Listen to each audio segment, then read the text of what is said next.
Today on the show, we dive back into the world of McFarlane Toys DC Multiverse, courtesy of McFarlane Toys, and examine Lex Luthor in his green and purple power suit. This figure, of course, was sent over from McFarlane Toys. Thank you very much.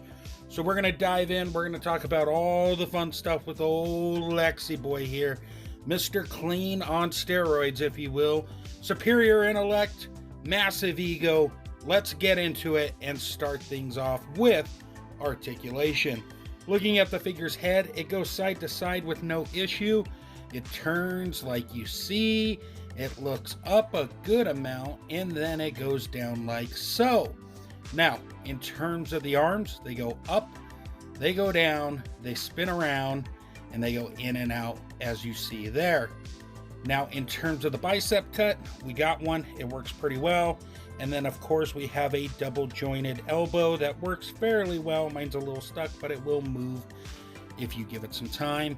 And then for the wrists, it's on a ball peg that hinges up and down and left and right, depending on how you rotate it. And all of that, really no issues. Popping off the hands is a little different, but I'll talk about that a little later. Now, in terms of the upper body, it turns side to side. It rocks side to side ever so slightly, goes back ever so slightly, goes forward ever so slightly. With that lower waist, you get a little more movement, as you can see.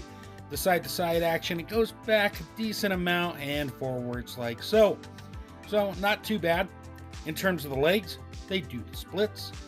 They kick forwards. They kick backwards. They even rotate a good amount at the upper thigh. And then a double bend at the knee, as you see there. And then the foot goes up and down. It kind of rocks side to side. I don't know if it's stiff on mine, but it does have a toe hinge as well. So there is that. Now, in terms of the look, it is a nice Lex head sculpt. The thing that's off with it, he's looking off to the side a little bit. He's got the people's eyebrow raised up. It's going in a weird direction. I mean, I don't hate it. I know other reviewers have focused on it as well. But it's not the worst that can happen. And then, of course, we got the side action here for a profile pic or whatever you choose to do with it. Just wanted to show that off for everyone curious.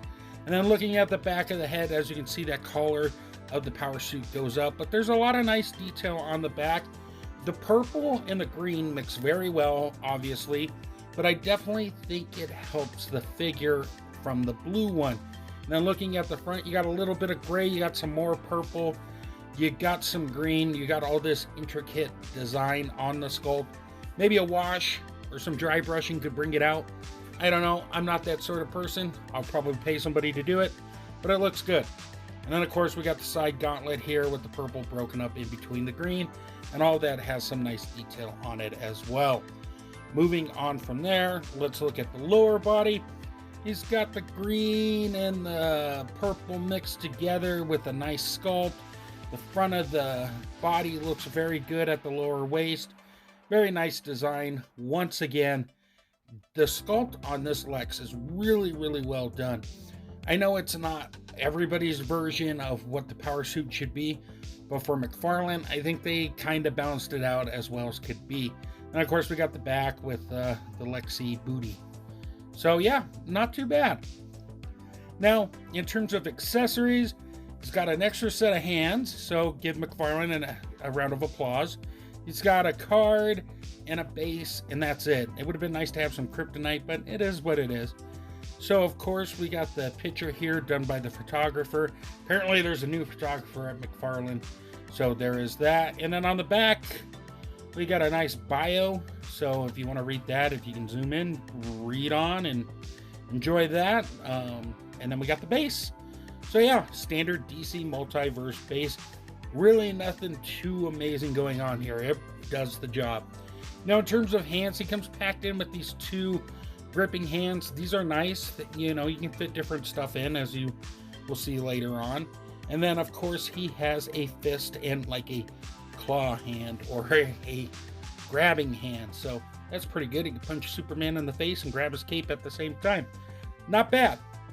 Now in terms of a size roundup here, I just threw some DC Multiverse figures in: Wonder Woman, Superman, Batman, and Green Lantern, so you can see what that looks like. I think he fits in well. He is taller than Superman, as you can see, but I think the power suit kind of makes that more possible. And here he is with the blue version. And as you can see, they share a lot of the same parts, but there is some differences. And once again, the green and the purple definitely break up the figure a lot better. Then here we are with our size roundup with multiple lines: DC Collectibles, Storm, Mattel, Diamond Select, NECA, Mezco, and Super 7. I don't have a Marvel Legend yet, so I'm working on that though. So there is that. Overall, he is fun to mess around with. I had fun taking pictures of him in this backdrop from Extreme Dash Sets. You got Superman in the background there, imprisoned in a kryptonite cave type prison cell. But anyways, should you pick up the figure? Yes. It's not a Superman or Batman or Wonder Woman, so you're definitely going to enjoy it more. This thing's releasing soon. Once again, a special thank you to McFarlane for sending it out. If you have any questions, comments, or thoughts, share them below and I'll try to answer them as soon as I can. I do my best to try to respond to every comment. As always, thank you guys so much for stopping by. I hope all is well, and until we meet again, great googly moogly.